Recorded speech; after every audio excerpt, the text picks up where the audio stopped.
So this HOA treasurer parked her $60,000 BMW in my garage without asking, then fined me $200 for leaving my garage door open overnight.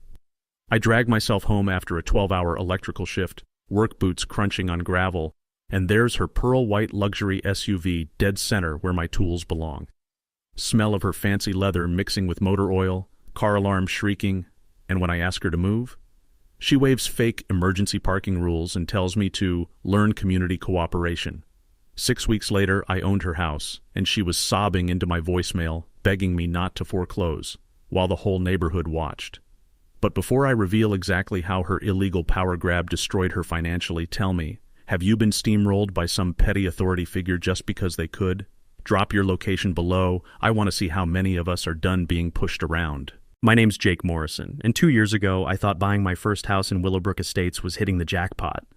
I'm a 34-year-old electrician, single dad to 8-year-old Emma, who stays with me every other weekend. 6 years of saving every overtime penny, eating ramen like fine dining, all for a modest 3-bedroom with the real prize, a 2-car garage I could turn into my workshop. That garage was my sanctuary.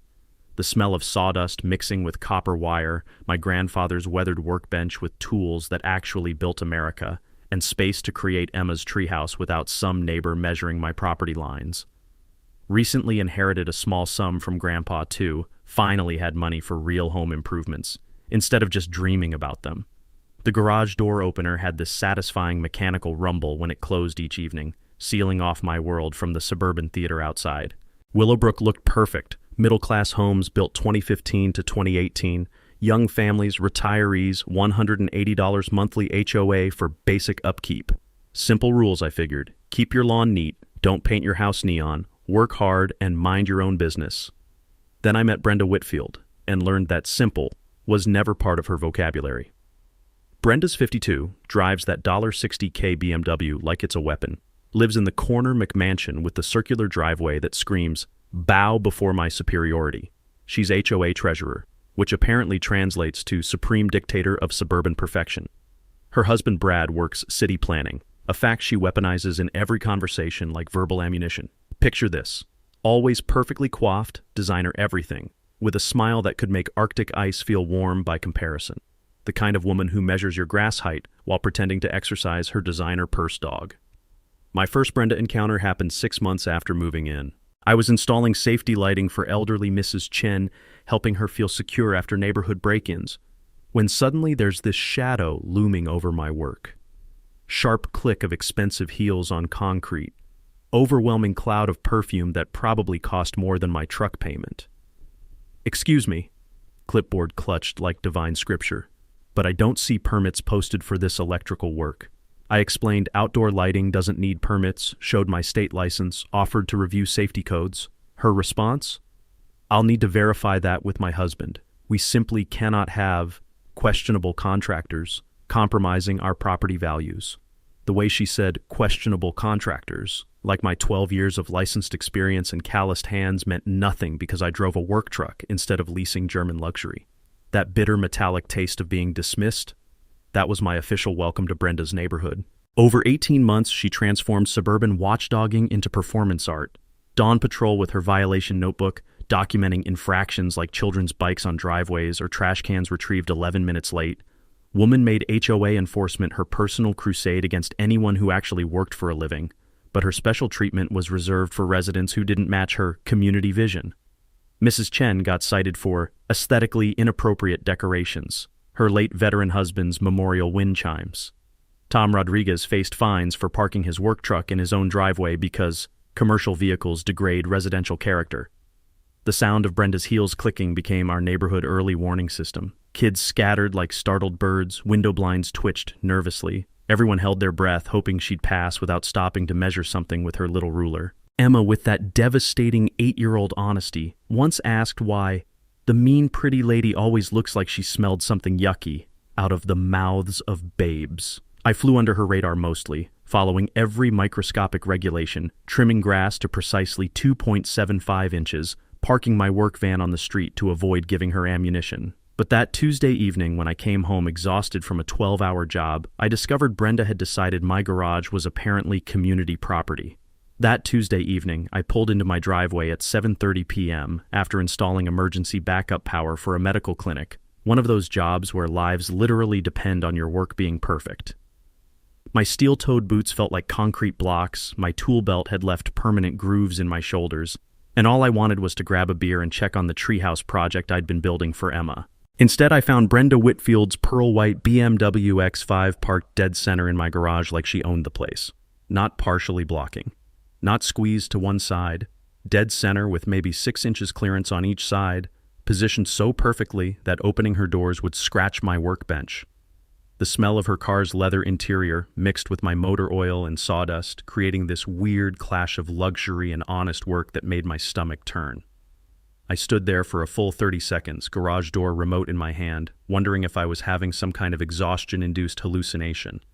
The car alarm chirped once, that smug little electronic sound that said, "I belong here and you don't." Antagonist action. I walked around to my front door where I found Brenda herself sitting in one of my patio chairs like she was hosting a neighborhood committee meeting. She was perfectly dressed, despite the humid August evening, scrolling through her phone with the casual indifference of someone who'd never questioned her right to occupy any space she chose. "Excuse me," I said, keeping my voice level, "but there's a car in my garage." She looked up with that practiced smile. "Oh, Jake, my driveway is being sealed tomorrow morning, emergency situation, and the HOA emergency parking clause allows temporary use of available spaces during community maintenance."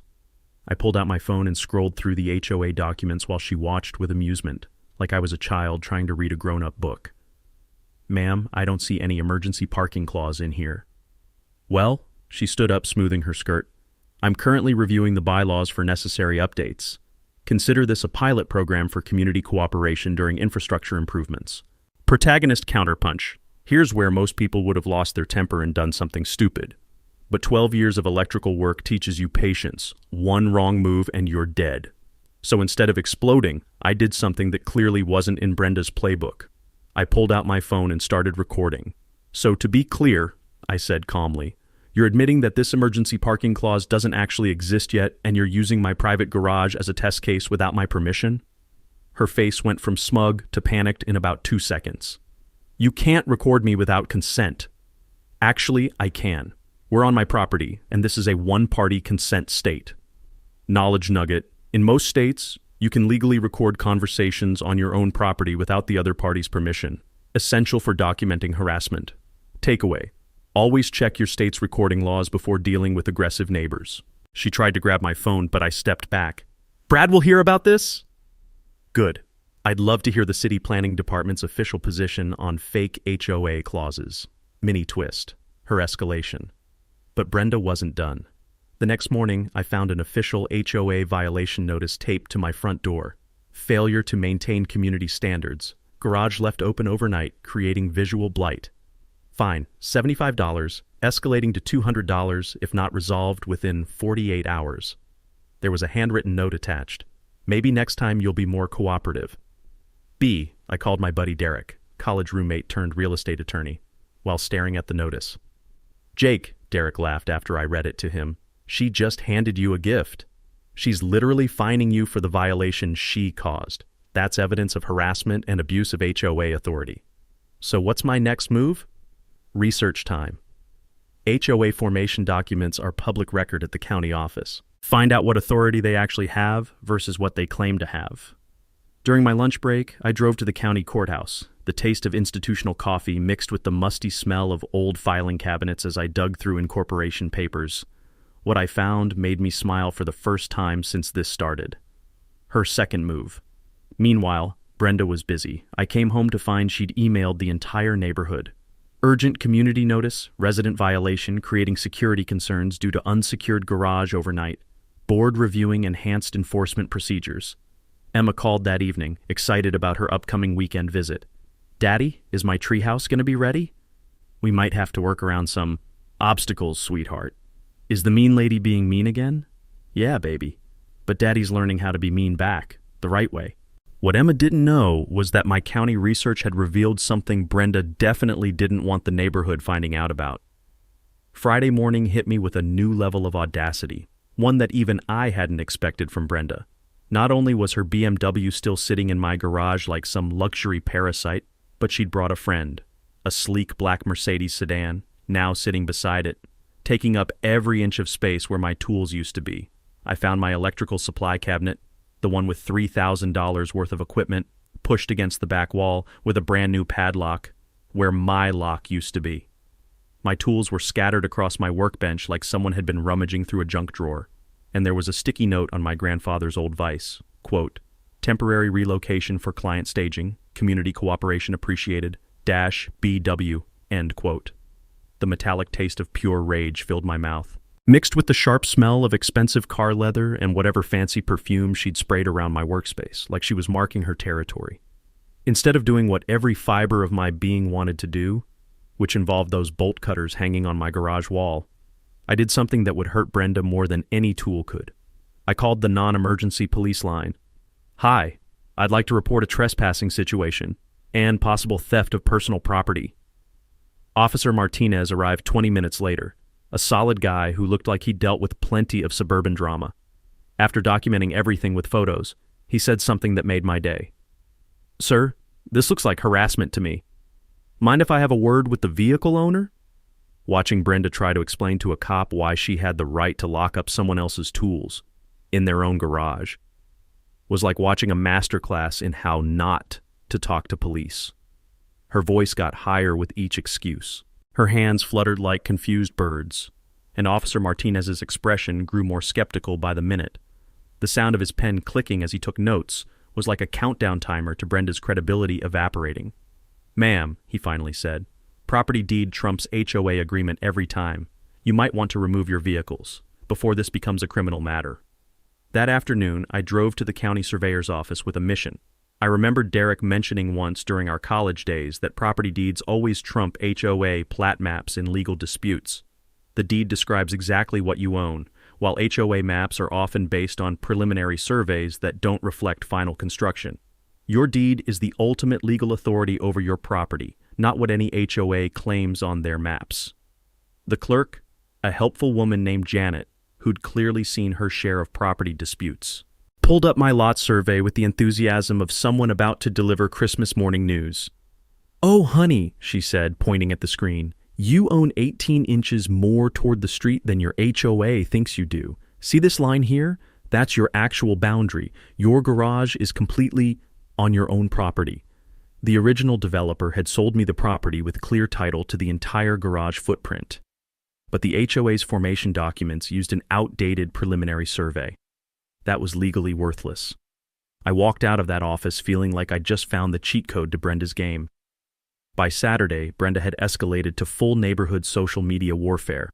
She called an, quote, "emergency," end quote, HOA board meeting for Monday night, with a notice that looked more like a court summons, quote, "urgent property boundary dispute requiring immediate resolution," end quote. She also launched a Facebook campaign that would make political operatives jealous. Her post about, quote, "some residents who prioritize vacation over community safety," end quote, got shared to 3 neighborhood groups. But her strategy backfired spectacularly. Mrs. Chen commented with a detailed account of Brenda's harassment campaign. Tom Rodriguez shared photos of his own bogus violation notices.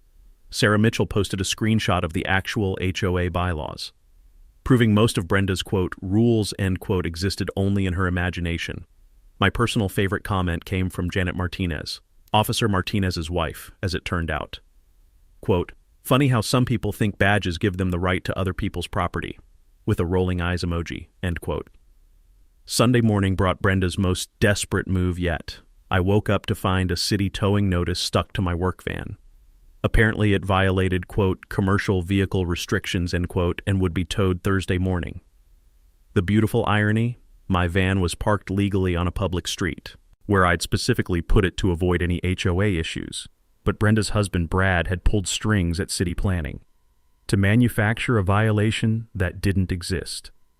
Emma called that evening, practically bouncing through the phone with excitement. "Daddy, can we work on my treehouse this weekend?" "Absolutely, sweetheart, and I think we might build it even bigger than we originally planned." "How come?" "Because Daddy learned something very interesting about our backyard. Turns out we own more of it than some people think we do." What I didn't tell Emma was that her innocent treehouse project was about to become the perfect demonstration.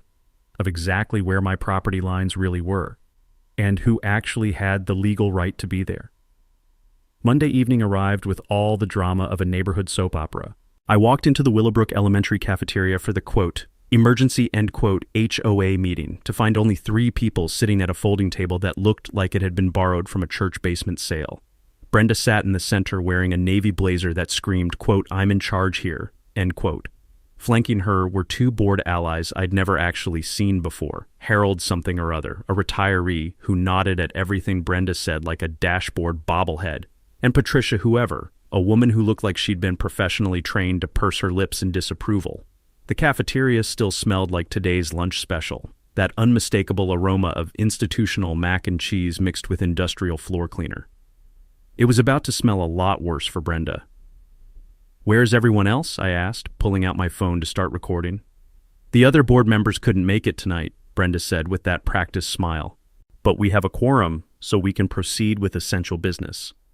I sat down in one of those tiny plastic chairs designed for second graders, my knees practically touching my chin. The sound of the chair creaking under my weight echoed through the empty cafeteria like a warning shot. First order of business, she announced. Motion to clarify parking enforcement procedures in light of recent non-compliance issues. She slid a typed document across the table. 3 pages of legal-sounding nonsense that basically said the HOA could fine anyone for anything related to, quote, vehicular storage creating visual disruption to community standards, end quote. The motion included retroactive fines for, quote, unauthorized garage usage patterns, end quote, dating back 60 days for $800. You're trying to fine me $800 for how I use my own garage? I asked. Community standards affect all property values, Harold bobbled enthusiastically. That's when I remembered something Derek had drilled into me during our college study sessions. Most HOA boards never file proper insurance for the powers they claim to have. Without insurance, individual board members become personally liable for any damages their decisions cause. Your insurance policy is your legal shield, but only if it actually covers what you're doing. I'd like to see the HOA incorporation documents, I said, and your insurance policy covering these enforcement powers. The silence that followed was so thick you could have carved it like Thanksgiving turkey. Patricia's lips pursed tighter. Brenda's smile faltered, and Harold stopped bobbling entirely. The fluorescent lights above us hummed like angry hornets trapped in a jar. Those documents are being reviewed by our legal counsel, Brenda finally managed. No problem, I said, pulling out the papers I'd brought. I've got copies right here from the county filing office. I spread out the HOA incorporation documents and insurance policy on the tiny table. Brenda's face went from confident pink to worried pale in about 3 seconds. According to your insurance policy, I continued, the HOA specifically excludes coverage for board members' personal business activities, like using community resources for real estate staging. Furthermore, I said, opening another folder, I've documented $23,000 in financial discrepancies over the past 18 months. The pattern was beautiful in its criminal simplicity. Storm cleanup billed to the HOA but performed by city crews for free. Landscape consultations charged to community funds but done through Brenda's private company. Emergency tree removal that cost us $8,400. For trees the city had removed at no charge. But here's what I hadn't expected to find, the real twist that made my electrician's heart sing. Mrs. Whitfield, I said, pulling out one final document, did you know your husband's city planning emails are subject to public records requests? The color drained from her face faster than water down a broken drain. I read from Brad's official email, quote, problem properties requiring community pressure to improve neighborhood composition. Target working-class homeowners for maximum leverage, end quote. Harold's mouth fell open like a broken garage door. Patricia actually gasped, and Brenda looked like someone had just told her the FBI was outside. That's taken out of context, she whispered. There's more, I said. Quote, wife staging business needs 3-month access cycles. Recommend escalating HOA pressure on Morrison property for optimal client presentation timeline, end quote. The taste of victory was better than my grandfather's homemade apple pie, sweet with just a hint of justice. This meeting is over, Brenda said, standing so fast her chair fell backward with a metallic crash that echoed through the empty cafeteria. But as I walked to my car, I had no idea that Brenda's desperation was about to reach levels that would make tonight's revelations look like a friendly neighborhood chat. The next morning brought a phone call that changed everything. "Jake, you need to sit down for this," Derek said. His voice had that tone lawyers get when they've found something that could either make you rich or land someone in federal prison. I was in my kitchen, staring at my coffee maker and wondering if Brenda's BMW was still squatting in my garage. Spoiler alert, it was. "Remember how I said I'd dig deeper into Brenda's business dealings?" Derek continued. "Well, I found the smoking gun. Actually, I found the whole arsenal." He'd spent the night running Brenda's real estate license through the state database, along with cross-referencing her HOA financial activities with public records. What he discovered made my electrical violations look like parking tickets. "First," Derek said, "Brenda's real estate license has 2 pending complaints for misrepresentation, both from elderly clients who claim she manipulated them into selling below market value." The coffee maker gurgled to life, filling my kitchen with the rich aroma of caffeine salvation. I was going to need it. Second, her property records show she owes $180,000 more on her mortgage than her house is currently worth. She's underwater financially and drowning fast. But the real bombshell was still coming. Third, and this is the big one, Brad's city position is under official ethics review for undisclosed conflicts of interest related to HOA enforcement activities. I nearly dropped my coffee mug. The smooth ceramic surface suddenly felt slippery in my calloused hands. "Someone filed a complaint with the state attorney general's office," Derek continued, "about systematic corruption in municipal planning departments working with private HOA boards to manipulate property values." The investigation had been quietly running for 6 months. Brad's email trail was just the evidence they needed to prove coordination between city planning and private real estate interests, using HOA harassment to force property sales. "Derek," I said, "are you telling me that Brenda and Brad are part of some kind of organized scheme?" "I'm telling you that your little garage situation just became Exhibit A in a federal fraud investigation." The implications hit me like a surge through an ungrounded electrical line. Brenda wasn't just a power-hungry neighbor with control issues. She was running a sophisticated property manipulation scheme, using her HOA position to identify target homeowners, creating artificial violation pressure to force quick sales below market value, then flipping those properties through her real estate business for massive profits. "How many other homeowners?" I asked. "At least 12 in your neighborhood alone, probably dozens across the county." Derek explained how the scheme worked. Brad would identify properties in his city planning role that were ripe for development or resale. Brenda would manufacture HOA violations to pressure those specific homeowners into selling. Their combined inside knowledge of zoning changes and development plans made them incredibly effective at targeting the right properties at the right time. Mrs. Chen's memorial wind chimes weren't just annoying to Brenda's aesthetic sense. They were an excuse to pressure an elderly widow into selling her house 6 months before the city announced plans for a new community center that would boost property values by 30%. Tom Rodriguez's work truck wasn't really a community eyesore. It was parked on a lot that Brad knew would be rezoned for mixed-use development within 2 years. My garage wasn't just convenient parking for Brenda's staging business. My property sat on a corner lot that would become extremely valuable when the new shopping center got approved next spring. "The beautiful part," Derek said with the satisfaction of a prosecutor who just cracked a major case, "is that they documented everything. Brad's emails, Brenda's violation records, even invoices showing her staging company billing clients for access to properties she obtained through HOA pressure." So, what happens now? Now you have more power in this situation than Brenda could have ever imagined. She's not just facing HOA accountability anymore. She's looking at federal fraud charges, conspiracy, and civil rights violations.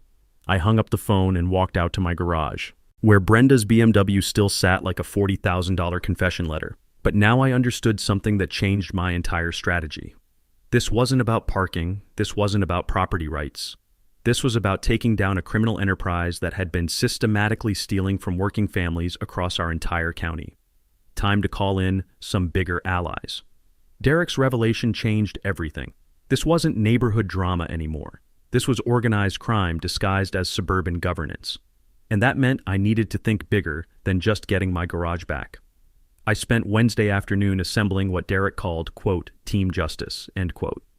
Though honestly, it felt more like recruiting for the world's most suburban version of Ocean's 11. First up was Mrs. Chen. I found her in her garden, tending to the memorial flowers she'd planted around her late husband's wind chimes, the ones Brenda had tried to ban as, quote, aesthetically inappropriate, end quote. Mrs. Chen, I said, how would you feel about helping me expose exactly what Brenda's been doing to this neighborhood? Her weathered hands paused over a rosebush that had been blooming for 40 years. Jake, I've been keeping records since the day that woman showed up at my door with her clipboard. I was hoping someone would eventually ask. She disappeared into her house and returned with a shoebox full of documentation that would make an FBI forensic accountant weep with joy. Every violation notice, every threatening phone call, every time Brenda had photographed her property without permission, all dated, time-stamped, and cross-referenced with neighborhood events. Military training, she explained with a smile that could have powered the neighborhood. My late husband taught me that documentation beats confrontation every time. Next was Tom Rodriguez. I found him in his driveway, working on the engine of that work truck Brenda had tried to get towed. The smell of motor oil and determination filled the evening air. Tom, I need someone with your kind of practical expertise. He looked up from under the hood, wiping his hands on a rag that had seen more honest work than Brenda's BMW. You mean someone who knows how to install security equipment without leaving fingerprints? I mean someone who understands how to document things properly. Tom's grin could have lit up the whole street. Brother, I've been waiting for this conversation since the day she tried to fine me for parking my own truck in my own driveway. Over the next hour, Tom explained his background in military intelligence, how he'd been quietly mapping Brenda's patrol patterns, recording her violation schedule, even documenting which houses she photographed and when. Turns out having a combat veteran with surveillance training living 2 streets over was like having a neighborhood guardian angel with a security clearance. Sarah Mitchell joined our impromptu war council when she showed up with her laptop, and the kind of organizational skills that come from managing 33rd graders every day. I've been running the neighborhood Facebook group like an intelligence operation, she said, pulling up spreadsheets that would impress a data analyst. Every complaint about Brenda, every suspicious HOA activity, every time someone got a bogus violation notice, all cross-referenced and categorized. Derek arrived Thursday evening with a legal strategy that was beautiful in its simplicity. We were going to let Brenda continue digging her own hole, while building an airtight case that would protect every homeowner in the county from similar schemes. First, Derek explained, spreading documents across my kitchen table, we file a formal complaint with the State Real Estate Board about Brenda's license violations, using Mrs. Chen's documentation. The complaint would trigger an automatic investigation into Brenda's business practices, including her use of HOA authority to manipulate property sales. Real estate boards take this kind of thing very seriously because it makes their entire industry look corrupt. Second, he continued, we submit Brad's email evidence to the State Attorney General's office. They're already investigating municipal corruption. This gives them everything they need to prove conspiracy. Derek had learned from his prosecutor friends that the key to taking down corruption networks is patience.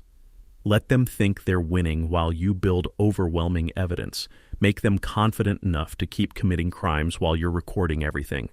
Third, we prepare a civil lawsuit under federal civil rights statutes, property deprivation, conspiracy to violate civil rights, pattern of harassment targeting specific demographic groups. The civil rights angle was crucial. Brenda hadn't just been randomly harassing homeowners. She'd been systematically targeting working-class families, elderly residents, and anyone who didn't fit her vision of, quote, appropriate neighborhood composition, end quote.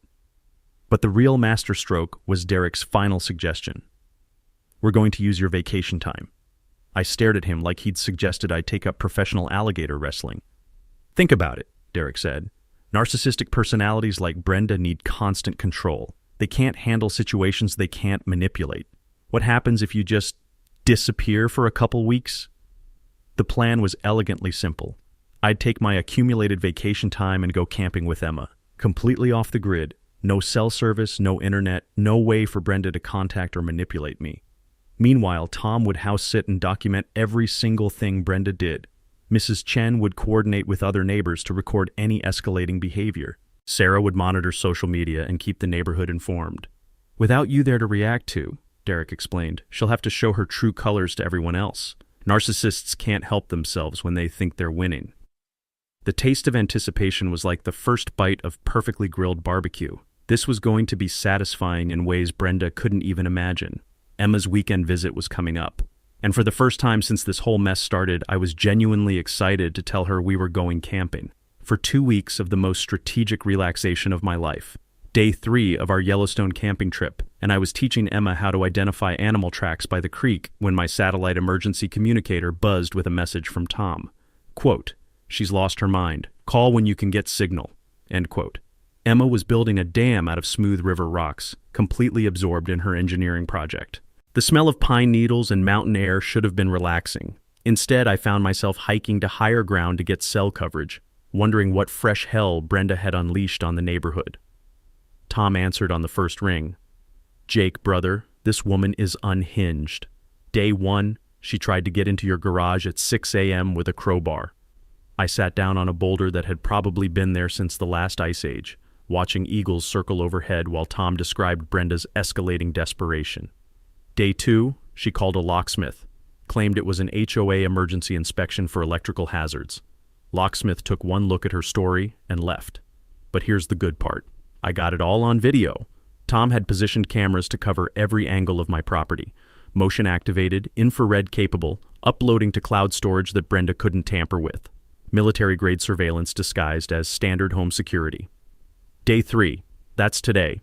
She brought City Electrical Inspector Frank Morrison, no relation to you, by the way, told him you had dangerous wiring that needed immediate inspection.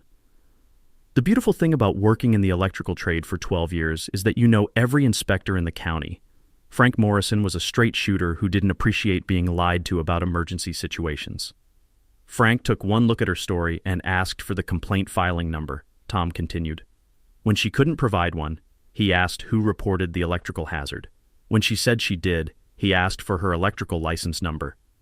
I could picture Brenda's face when she realized she'd just claimed expertise she didn't have to a man who'd been inspecting electrical work since before she got her real estate license.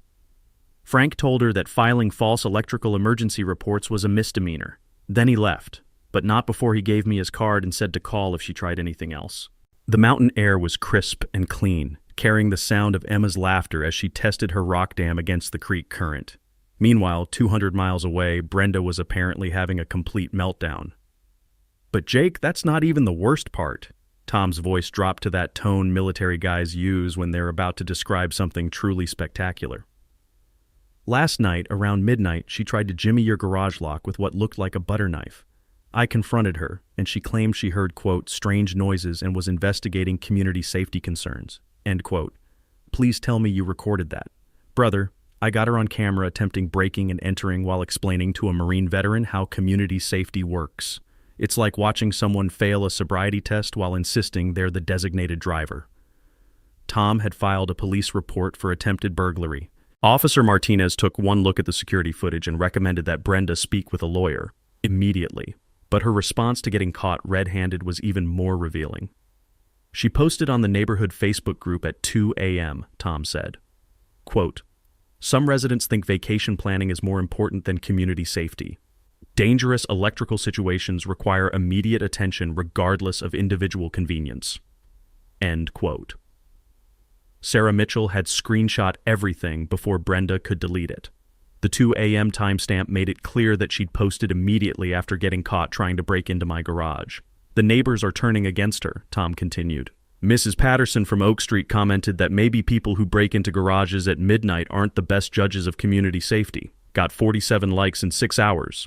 Derek had called that morning with updates from the legal front. The state real estate board had fast-tracked their investigation after receiving Mrs. Chen's documentation. Brad's city position was now under active review by the ethics committee, and the attorney general's office was very interested in Brad's email trail. One more thing, Tom said. She tried to bribe me yesterday. That got my full attention. Eagles could circle all they wanted. This was better than nature documentary. $500 cash, just to let her into your garage for, quote, 1 hour to retrieve important staging materials, end quote. I told her those staging materials looked suspiciously like your electrical tools. Tom had recorded the entire conversation on his phone, including Brenda's exact words about making my city permit applications, quote, much easier if we cooperate, end quote. Emma called from the creek, excited about a fish she'd spotted in her rock pool. Her voice echoed off the mountain walls like a reminder of what really mattered. Clean air, clear water, and time with people you love.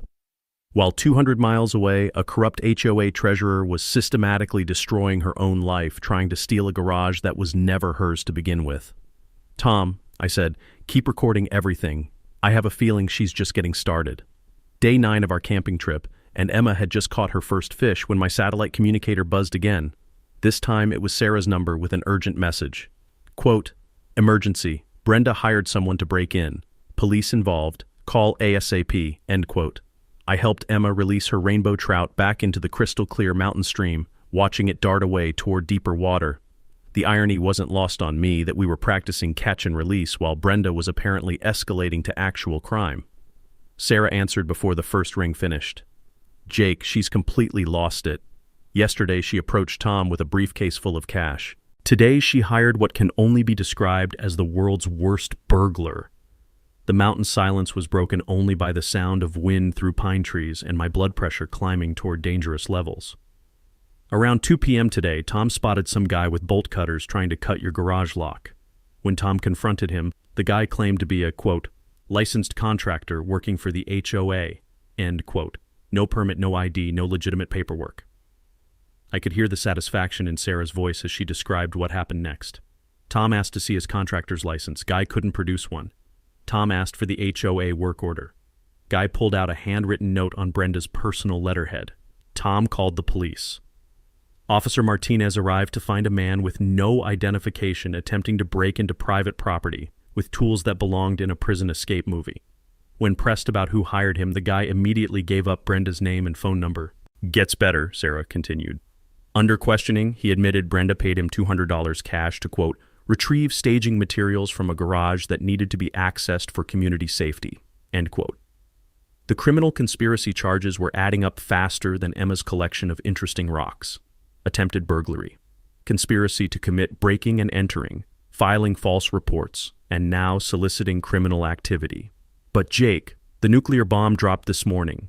Sarah's voice had that tone teachers get when they're about to describe the most spectacular classroom disaster of their career. The state attorney general's office executed a search warrant on Brenda's house and real estate office at 6 a.m. with news cameras rolling. I sat down on a fallen log watching Emma skip stones across the lake while trying to process the fact that my neighborhood HOA drama had apparently escalated to federal law enforcement. Channel 7 was there for the whole thing, Sarah said. Brenda in her bathrobe screaming about property rights while they carried out boxes of financial records. Brad getting arrested in his city planning office while his coworkers watched through conference room windows. The investigation had moved faster than anyone expected. Derek's evidence package, combined with Mrs. Chen's meticulous documentation and Tom's security footage, had given prosecutors everything they needed for search warrants. They found everything, Jake. Computer files showing the property manipulation scheme, bank records proving she'd been moving HOA funds through her personal accounts, even a spreadsheet listing target homeowners with notes about, quote, pressure points for maximum compliance, end quote. Mrs. Chen's name was on that list with notes about, quote, elderly widow, vulnerable to safety concerns, end quote. Tom's entry mentioned, quote, working-class Hispanic likely to avoid legal confrontation, end quote.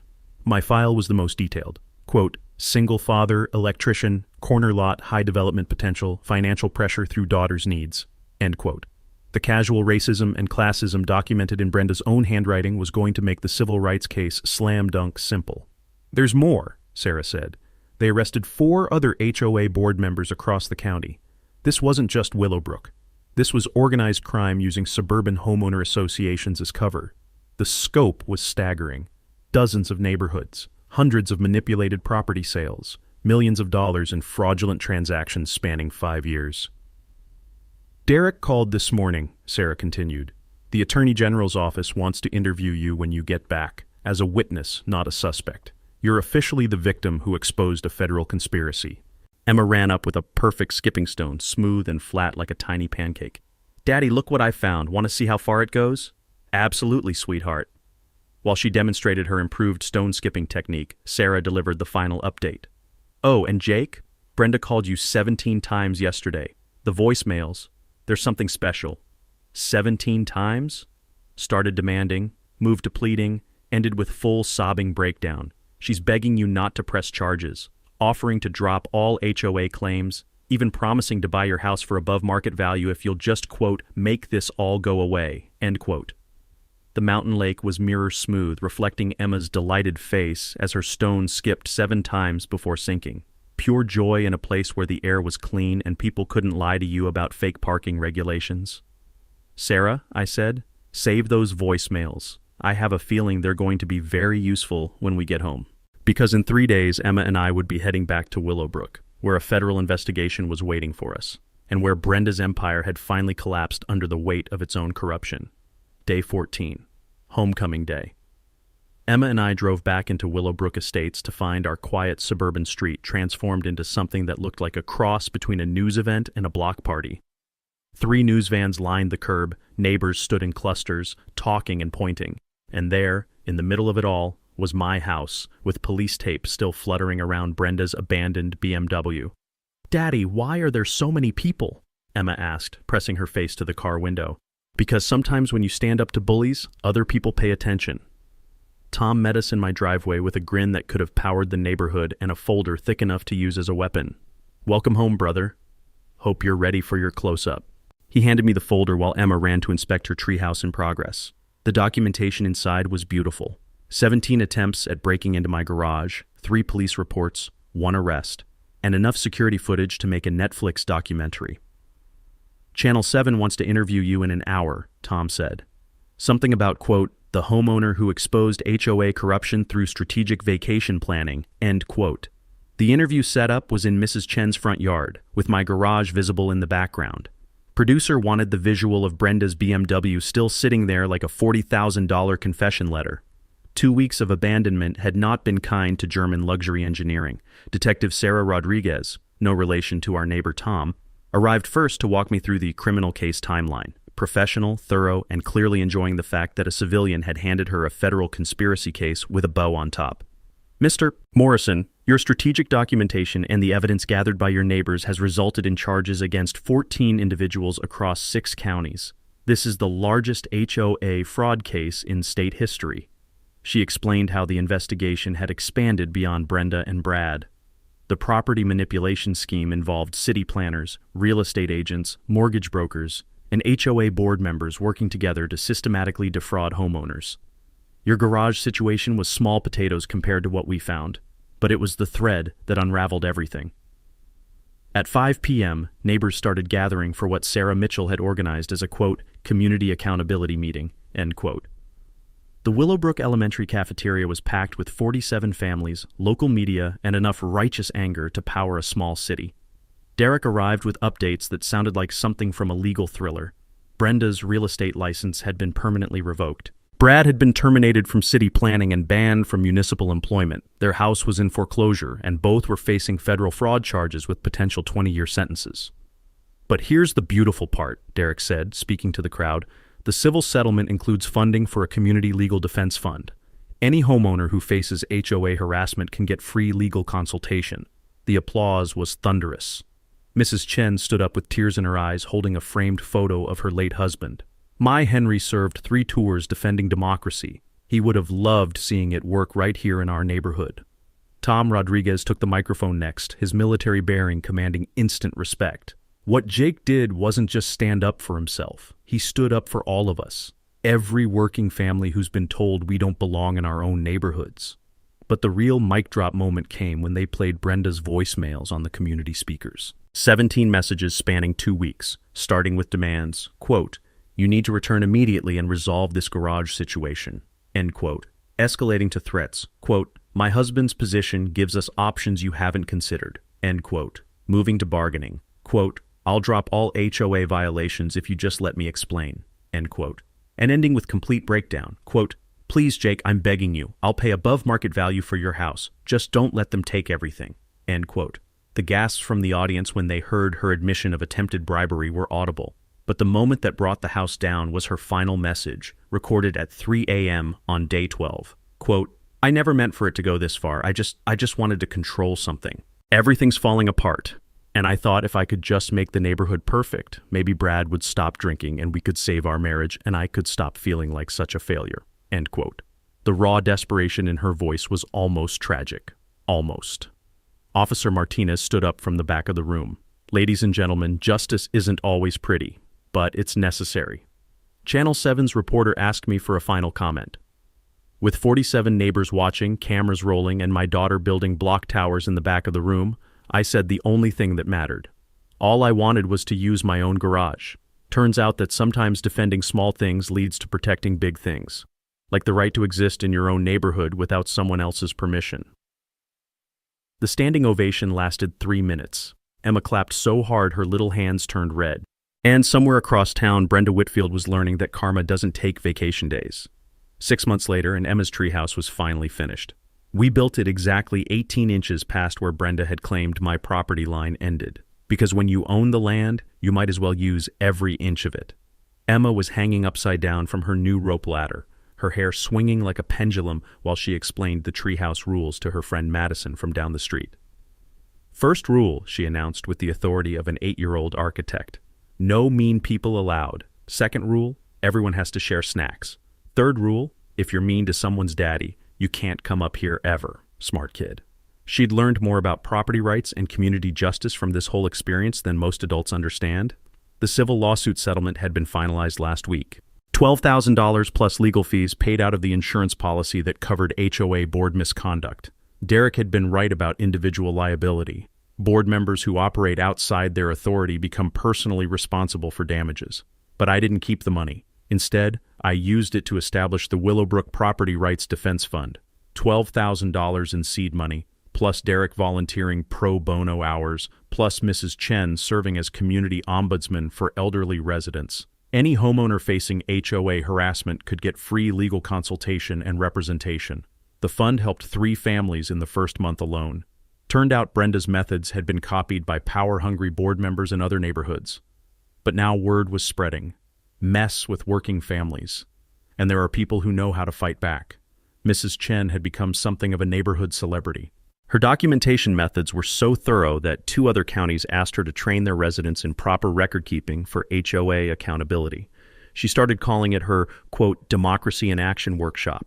Tom Rodriguez got elected to the new HOA board on a platform of transparency and common sense. First order of business was posting all financial records online for public review. Second was establishing a policy that board members couldn't profit from their positions in any way. Property values in Willowbrook had actually increased 8% since the corruption was exposed. Turns out people pay premium prices for neighborhoods where you don't have to worry about arbitrary harassment from petty dictators. Sarah Mitchell started a YouTube channel called, quote, HOA Accountability Network, end quote, teaching homeowners how to research their rights, document violations, and build coalitions for community protection. Her subscriber count hit 50,000 last month. Derek's law practice got so many HOA corruption cases that he hired 2 associates and started specializing in homeowner protection law. He jokes that my garage situation was the best marketing campaign he never paid for.